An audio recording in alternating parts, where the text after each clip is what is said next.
Mr. Atiku Abubakar arrives for the media launch in the company of his running mate, Governor Atiku of Delta State, and members of the People's Democratic Party. Ahead of the 2023 general elections, the Atiku Presidential Campaign Council says Niger is sick and needs Mr. Atiku Abubakar to heal. There's a need for us to understand that our country is sick and it needs recovery. And for it to recover, we've got to have the right positions that will give us the right prescriptions. And of course, we follow and ensure that we retrieve our country and reposition it on the path of growth and development. We have the most experienced candidates in the race today. Nobody in Nigeria will argue with us that Atiku Abubakar and Governor Okowa have the requisite knowledge of what to do. The meeting has in attendance members of the small and medium enterprises, agriculture entrepreneurs, and tech experts who want to know what the PDP presidential candidate has planned for the country. I thought I saw. In response, Mr. Atiku Abubakar says devolution of powers and resource control to states are key in his agenda.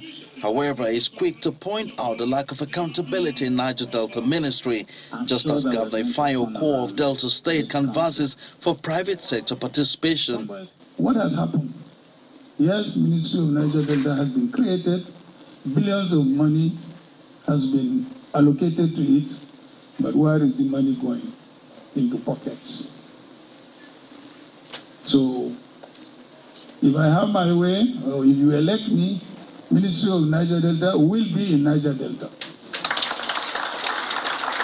Two, I will make sure Ministry of Niger Delta develops all the infrastructure requirements in Niger Delta.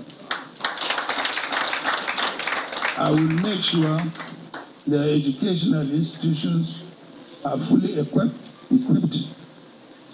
and well funded. We must do everything to provide the enabling environment, but we must allow the private sector to drive the economy. And in so doing, the private sector is not just about the big businesses. The small businesses, they need access to finance. They need access to power, energy. And it's important that we work with the private sector, provide the enabling environment and the push to enable this come to be. Mr. Atiku Abubakar leaves the meeting to continue his campaigns in other parts of the country. Emperor Simon, Channels Television News. Staying with the PDP presidential flag bearer, he's blaming the Borno state political leadership for the attack on his convoy at the palace of the Shehu of Borno during his campaign in the state on Wednesday. Mr. Abubakar made the statement in an interview after his visit to the hilltop residence of the former military president, General Ibrahim Babangida, in Minna, the Niger state capital. He described the attack as unfortunate, adding that it totally negates the peace accord signed by all political actors ahead of the 2023 general elections. It's customary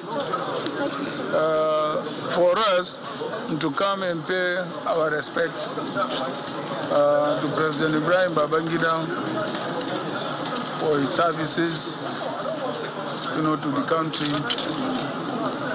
We consider them, they are the fathers of post-war Nigeria, and they also nursed the current democratic dispensation in our country. So we'll continue to come and pay our respects to them and remind them of their contributions to this country. About Borno incident, is most unfortunate. Most unfortunate. Yes, we signed peace accord, and it was most unfortunate that, the whole thing was sponsored, by the political leadership, in that state. We have always engaged the 5 governors, and we will continue to engage them. It's a family quarrel, and we believe we are going to resolve it before the elections. And you will see a very, very united, strong PDP that will face the elections.